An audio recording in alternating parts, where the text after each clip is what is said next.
বন্ধুরা নমস্কার। দেশের তিনজন বিরোধী নেতা এই মুহূর্তে সমগ্র ভারতবর্ষের মানুষের নয়নমণি। এই তিনজন হলেন আসাদুদ্দিন ওবেসি, শশী থারুর এবং অভিষেক বন্দ্যোপাধ্যায়। একজন আসাদুদ্দিন ওবেসি হলেন AIMIM এর প্রধান, শশী থারুর হলেন কংগ্রেস দলের নেতা এবং এমপি। আসাদুদ্দিন ওবেসিও এমপি। আর অভিষেক বন্দ্যোপাধ্যায় তো সবাই জানেন যে তৃণমূল কংগ্রেসের দ্বিতীয় সবচেয়ে ক্ষমতা সম্পন্ন ব্যক্তি, সাধারণ সম্পাদক এবং লোকসভার সাংসদ। এরা তিনজন এই মুহূর্তে সারা দেশের মানুষের নজরে রয়েছেন। সারা দেশে তাদের প্রশংসার বন্যা বইছে। সোশ্যাল মিডিয়াতে বিজেপির লোকরা পর্যন্ত তাদেরকে প্রশংসায় ভরিয়ে দিচ্ছেন। আমি দেখেছি যে আসাদুদ্দিন ওবেসি সম্বন্ধে একজন কট্টর হিন্দুত্ববাদী বিজেপি ভক্ত লিখেছেন যে এই লোকটা সম্বন্ধে এতদিন ভুল ধারণা ছিল, এখন এই লোকটা সম্বন্ধে নতুন করে ভাবতে হচ্ছে। অভিষেক ব্যানার্জি সম্বন্ধে তো তথাগত রায় প্রকাশ্যে প্রশংসা করেছেন। এছাড়াও বিজেপির আরো অনেক নেতা এবং কর্মী প্রকাশ্যে বলছেন যে অভিষেক ব্যানার্জি যে ভূমিকা পালন করছেন সেটা এক কথায় অসাধারণ। এখন কেন হঠাৎ করে আসাদুদ্দিন ওবেসি, শশী থারুর এবং অভিষেক ব্যানার্জির কথা উঠে আসছে এই কারণেই যে তারা তিনজনই ভারতের প্রতিনিধি হিসেবে পৃথিবীর বিভিন্ন দেশ ঘুরছেন এবং ঘুরে ঘুরে পাকিস্তান কিভাবে সন্ত্রাসবাদের মদত দেয়, পাকিস্তান কিভাবে কেন সারা পৃথিবীর সভ্য জগতের জন্য হুমকি স্বরূপ সেই কথাগুলো বোঝাচ্ছেন। এই কথাগুলো আসাদুদ্দিন ওবেসি এমন তির্যক ভাবে বোঝাচ্ছেন, পাকিস্তানকে এমন তির্যক ভাবে আক্রমণ করছেন, ব্যর্থ রাষ্ট্র বলছেন এবং সন্ত্রাসবাদের মদতদাতা বলছেন, আরো অনেক কথা বলছেন যেগুলো ভারতবর্ষের মানুষের মন জয় করে ফেলছে।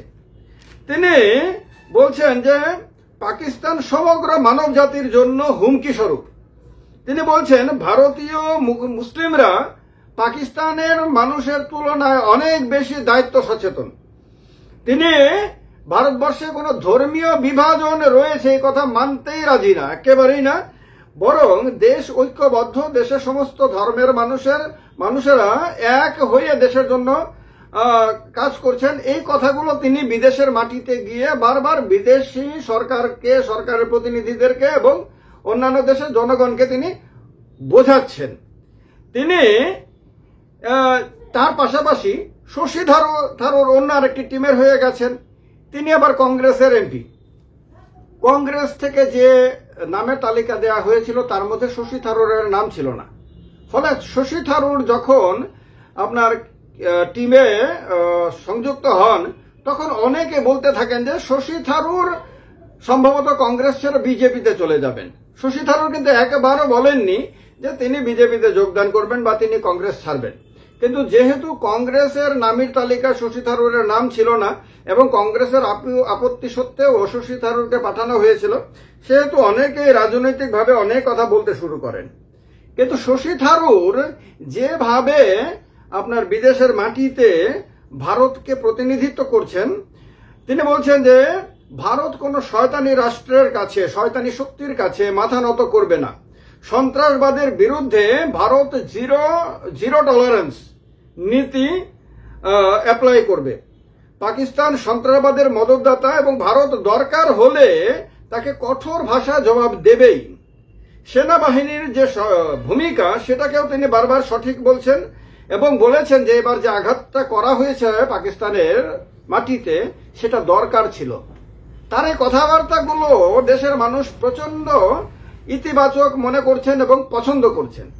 এখন কেন এইটা দেশের আগামী দিনে ইন্ডিয়া জোটের জন্য খুব আশাব্যঞ্জক ব্যাপার, ওবেসি, শশী থারুর এবং অভিষেক ব্যানার্জি, এটা বলবো, আর একটু অপেক্ষা করেন। তার আগে বলেনি অভিষেক ব্যানার্জি, যিনি মমতা ব্যানার্জির ভাইপো এবং তৃণমূল কংগ্রেসের সর্বভারতীয় সাধারণ সম্পাদক, লোকসভার সাংসদও তিনি। অভিষেক ব্যানার্জি এমনিতেও বক্তব্য রাখার ক্ষেত্রে এই মুহূর্তে ভারতবর্ষের দ্বিতীয় সারির নেতাদের মধ্যে অভিষেক ব্যানার্জি এক নম্বরে থাকবেন, এ ব্যাপারে কোনো সন্দেহ কারোর মনে নেই। অভিষেক ব্যানার্জি যেভাবে মেপে কথা বলেন এবং পয়েন্টে কথা বলেন, বুদ্ধিমত্তা সম্পন্ন কথা বলেন, সেগুলি এমনিতে অনেক আগে থেকে সারা ভারতবর্ষের মধ্যে বেশ চর্চিত বিষয়। তিনি সেখানে গিয়ে বলেছেন, ভারত সন্ত্রাসবাদ সহ্য করবে না, কঠোর ব্যবস্থা নেবেই।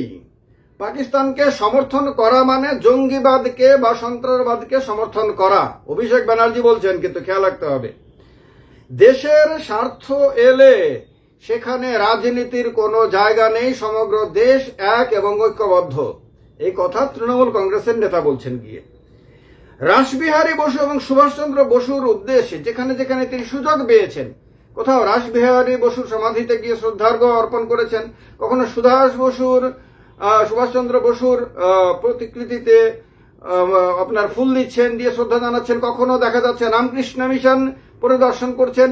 এই সমস্ত কিছু তিনি করছেন এবং একজন রাষ্ট্রবাদী নেতা এবং একজন সর্বভারতীয় নেতা হিসেবে নিজেকে তিনি তুলে ধরেছেন।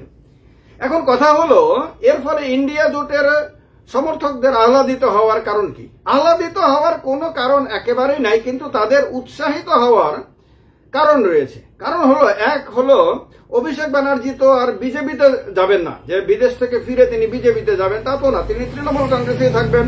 তার দল ইন্ডিয়া জোটেরই একটা গুরুত্বপূর্ণ দল হিসাবে থাকবে।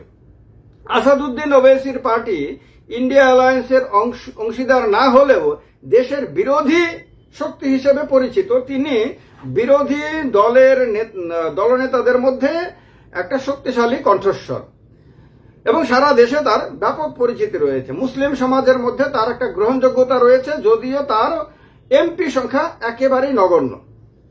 শশী থারুর অনেক আগে থেকেই সারা ভারতবর্ষে পরিচিত ব্যক্তি। শশী থারুরের জীবনের বিভিন্ন দিক নিয়ে অনেক সময় অনেক ধরনের রিল, মিম, টিম ইত্যাদি হয়ও, মানুষ তাকে নিয়ে অনেক ধরনের গল্প কল্পকাহিনীও তৈরি করে, এটাও ঠিক। কিন্তু শশী থারুরের পাণ্ডিত্য, শশী থারুরের বুদ্ধিমত্তা, শশী থারুরের রাষ্ট্রবাদী চিন্তা ভাবনা, এগুলি সবসময়ই মানুষের কাছে প্রশংসার দাবি রাখে। এখন কথা হলো, এই শশী থারুর, ওবেসি, অভিষেক ব্যানার্জি, এরা তিনজনই বিদেশের মাটিতে যেভাবে কথা বলছেন সেভাবে কিন্তু কোনো বিজেপির নেতাকে কথা বলতে শোনা যাচ্ছে না। বা এই যে বিদেশে বিভিন্ন প্রতিনিধি দলগুলো গেছে, বিভিন্ন দেশে বিভিন্ন টিমে হয়ে গেছে, তাদের মধ্যে যারা সবচেয়ে বেশি দমদার বক্তব্য রাখছেন, যারা ভারত সরকারের মান মর্যাদাকে সবচেয়ে বেশি দৃঢ়ভাবে সেখানে তুলে ধরছেন, রক্ষা করছেন, তাদের মধ্যে তারা তো এই তিনটা নামই তো এর মধ্যে সর্বাগ্রে আসছে। আর এই তিনজনই দেশে এনডিএর প্রতিদ্বন্দ্বী ইন্ডিয়া জোটের অংশীদার, একজন যদিও বিরোধী, আর তিনজনই কট্টর বিজেপির সমালোচক।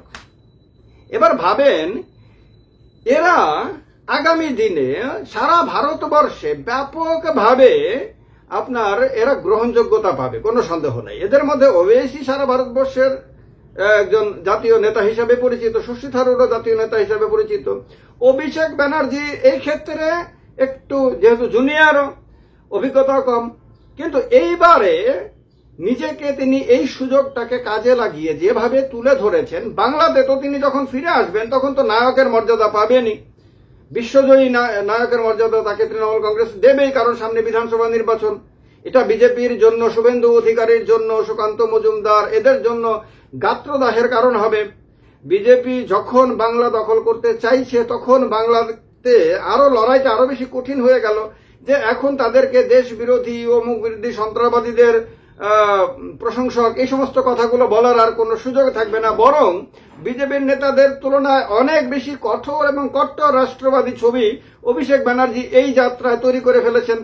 এবং এর ফলে শুধু তিনি এখন আর বাংলার মাটিতে যে বিরাট পরিচিত মুখ তা না, তিনি এখন কাশ্মীর থেকে কন্যাকুমারিকা পর্যন্ত তিনি এখন সবার ঘরে ঘরে আলোচনার বিষয়বস্তু হয়ে গেছেন। তিনিও তার শক্তিশালী হওয়া, তার অ্যাডভান্স হওয়া, হ্যাঁ, দেশের জন্য তো অবশ্যই লাভ, কারণ দেশের নেতারা যত বেশি মজবুত হবে, রাষ্ট্রবাদী চিন্তা ভাবনা যত বেশি মজবুত হবে, তত দেশের তো লাভই, কিন্তু দলেরও তো লাভ, বিরোধী জোটেরও তো লাভ। এরা যখন আগামী দিনে মানুষের কাছে গিয়ে বিরোধীরা কিভাবে ক্ষমতায় এলে কিভাবে দেশের জন্য তারা কাজ করবে এবং দেশকে শক্তিশালী করবে, এই কথাগুলো যখন বলবেন, তখন সেই কথাগুলো তো গ্রহণযোগ্যতা পাবে। এই কাজটা কিন্তু আমরা অতটা দৃঢ়তার সঙ্গে বিদেশের মাটিতে বিজেপির কোন নেতাকে করতে দেখেছি বলে মনে পড়ছে না, অন্তত পক্ষে সংবাদ মাধ্যমের দিকে তাকালে। কারণ সংবাদ মাধ্যমের মাধ্যমেই তো আমাদের কাছে খবরাখবরগুলো আসে, বক্তব্যগুলো ভেসে আসে। এগুলোর দিকে তাকালে কিন্তু দেখা যাচ্ছে না। বরং যাদের রাষ্ট্রবাদী চিন্তা ভাবনাকে বিজেপি কখনো মান্যতা দিতে রাজি না, যাদের দেশপ্রেমকে বিজেপির নেতারা স্বীকৃতি দিতে রাজি না, এবার দেখা যাচ্ছে যে তারাই সর্বাগ্রে, তারাই সবচেয়ে শক্তিশালী, সবচেয়ে মজবুত বক্তব্য রেখে দেশের মানুষকে আপনার বার্তা দিয়ে দিয়েছেন। তো আগামী দিনে এদের কারণে বিজেপিকে যথেষ্ট রাজনৈতিকভাবে, দেশের ভেতরে বলছি, বিদেশের মাটিতে তো আর বিজেপি কংগ্রেস কিছু থাকে না, দেশের ভেতরে কিন্তু বিড়ম্বনায় পড়তে হতে পারে, হবে রাজনৈতিকভাবে অবশ্যই। আর শশী থারুর কে কংগ্রেস ছেড়ে বিজেপিতে যাবেন বলে যারা মনে করেছেন, শশী থারুরের এখনো পর্যন্ত বক্তব্যগুলোকে যদি আমরা ভালো করে দেখি, তাহলে শশী থারুর কিন্তু বিজেপিতে যাওয়ার পরিবর্তে আগামী দিনে কেরালা বিধানসভা নির্বাচনে কংগ্রেসের মুখ্যমন্ত্রী পদপ্রার্থী হওয়ার সম্ভাবনায় বরং বেড়ে গেছে। কারণ তিনি রাহুল গান্ধীর নিন্দা কিন্তু কখনো করেননি, কংগ্রেসের নিন্দা কিন্তু কখনো করেননি, বরং কংগ্রেসের হয়েই যে তিনি এত বড় জায়গাতে গেছেন বিভিন্ন সময়ে কিন্তু সেটা তিনি বুঝিয়ে দিয়েছেন। ফলে আগামী দিনে শশী থারুর কংগ্রেসের বড় শক্তি হবেন। আসাদুদ্দিন ওবেসি মুসলিম সমাজের আপনার আরো বড় মুখ হবেন। অভিষেক ব্যানার্জি তৃণমূল কংগ্রেসের এবং ইন্ডিয়া জোটের বড় চেহারা হিসেবে উঠে আসবেন। এই তিনজনের অ্যাডভান্সমেন্ট আগামী দিনে বিজেপির জন্য রাজনৈতিকভাবে অনেক কঠিন করে দেবে সামনের দিকটা। আমার মনে হয় আপনারা অনেকেই এই দিকগুলো ভালো করে খেয়াল করেছেন এবং আমার যে বলা কথাগুলো আপনাদের মনের কথা বলে মনে করেছেন, কিন্তু হয়তো বলেননি। এখন আমি বলার ফলে আপনাদের হয়তো মনে হচ্ছে একদম ঠিক কথাগুলো বলেছেন, এই কথাগুলোই আমি ভেবেছিলাম, এই কথাগুলোই এখন প্রসেনজিৎ চক্রবর্তীর মুখ থেকে বেরিয়ে এসেছে। এইটা যদি হয়ে থাকে তাহলে ভিডিওটাতে দেরি না করে একটা লাইক করে দিন, কমেন্ট করে আপনি কি ভেবেছিলেন সেটা জানিয়ে দিন, আর চ্যানেলটাকে সাবস্ক্রাইব না করলে সেটা করে দিন। ভিডিওটাকে এবং চ্যানেলটাকে শেয়ার করে আরো বেশি করে ব্যাপকভাবে ছড়িয়ে দেওয়ার দায়িত্বটা নিতে হবে আপনাদেরকে। জয় হিন্দ, বন্দে মাতরম।